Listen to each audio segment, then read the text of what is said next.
Hello മച്ചന്മാരെല്ലാവർക്കും ഏറ്റവും പുതിയ movie update അങ്ങനെ വർഷങ്ങൾക്ക് ശേഷം എന്ന് പറഞ്ഞ ചിത്രം 50 കോടി ക്ലബ്ബിൽ കയറിയൊക്കെയാണ്.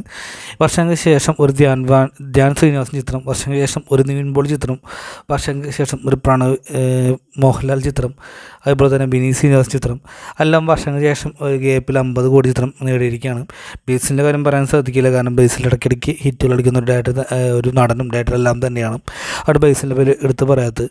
കാരണം ഇതിൽ ഏറ്റവും ചിത്രം പ്രത്യേകത എന്ന് വെച്ചാൽ വർഷങ്ങൾക്ക് ശേഷം ഒരു നിവിൻ പോളി എന്ന് പറയുന്ന നടൻ്റെ ഒരു തിരിച്ചത് തന്നെയായിരുന്നു വർഷങ്ങൾക്ക് ശേഷം എന്ന് പറഞ്ഞ മൂവി നമ്മൾ കണ്ടത്. അതുപോലെ തന്നെ വർഷങ്ങൾക്ക് ശേഷം നമ്മുടെ വിനീത് ശ്രീനിവാസൻ്റെ ഒരു ചിത്രം വരുന്നു.